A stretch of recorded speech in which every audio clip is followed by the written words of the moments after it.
Reggie's 2016 Cadillac Escalade has the luxury of wireless charging right in the armrest. Unfortunately, when Cadillac first started offering wireless charging in their cars, it was a lower power output and it wouldn't charge today's Apple phones, and it doesn't charge Android phones very fast.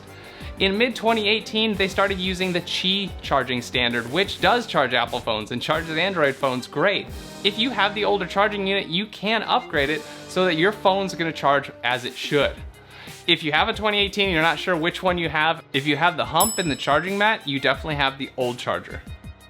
This wireless charging unit is provided by 404parts.com. If you haven't been to their website, check it out. Lots of cool stuff for your Cadillac, including my favorite upgrade, the Q 2.5 upgrade for pre-2016 Cadillacs. It allows you to have Apple CarPlay and Android Auto, which I totally love.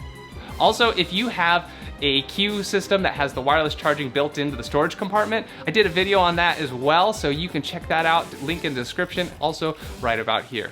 Now, not only does this charging unit come with a more powerful charger, it comes with a larger mat to put your phone on to accommodate the larger phones we have these days. So your Apple iPhone Plus will fit, and your larger Samsungs, maybe not that Samsung Ultra. That thing is huge.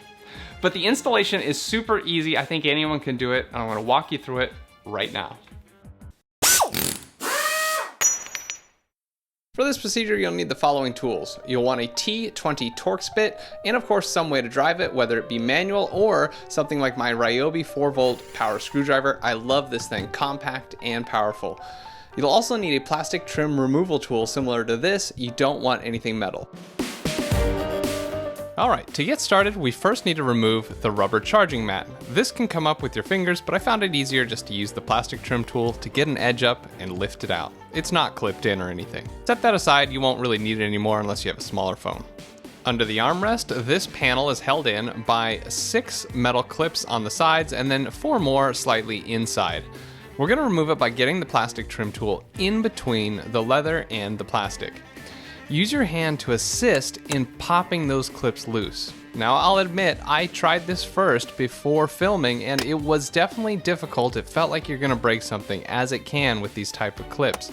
Just be careful, put the trim tool closest to the metal clips as possible to minimize any plastic flexing, and use your other hand to assist at pulling the clips out. If any one clip gives you trouble, just move on to another one and eventually you'll have most of them and you can go back to the troublesome clip. And here's the back of the panel. You can see those 3 clips on each side and then the 4 in the center. It definitely helps to know where these clips are when you're trying to pull them off. Okay, now we have access to the charger. It's this silver unit right here. It's only held on by 4 T20 Torx screws.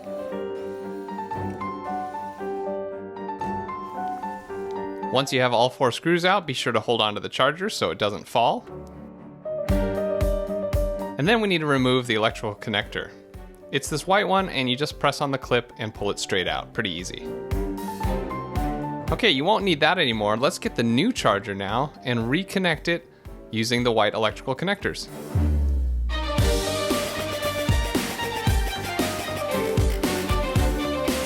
All right, now mount the charger. The black side should be going up where your arm rests and the silver side below.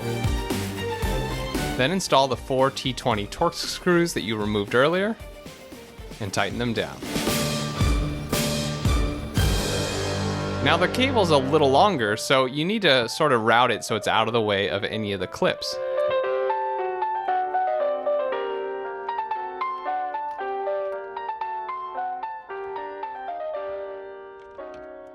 Put the plastic trim back in and clip down all 10 clips.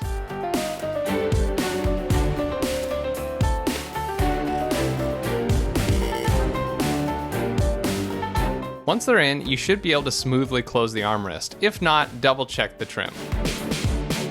Once it's closed, you can put on the new charging mat, and we're done with the installation. Let's test it out.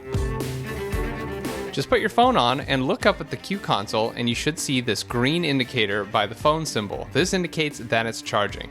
If it comes on and then goes off, you probably need to readjust your phone, and it needs to be centered properly on the charging mat. If you have a smaller phone like my iPhone 11 Pro, you'll probably actually want to use the old charging mat because it keeps it in the right spot. If you put it on the big charging mat, it might slide around and move off the charging plate. But if you have a bigger phone, you'll definitely want that larger Mac.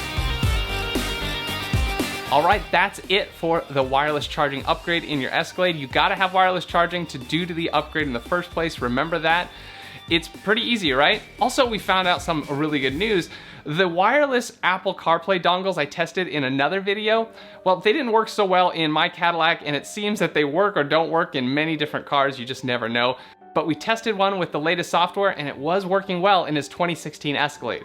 We didn't test the auto connect feature, but everything else was working great. Check out wireless Copilot for the best dongle that I've found. All right, if you like this video and you're gonna do the upgrade, please hit the like button. It really helps this video get views. Subscribe and hit the bell to be notified when my next video comes out. Thanks so much for watching the Jet Fuel Only channel. I'll see you next time.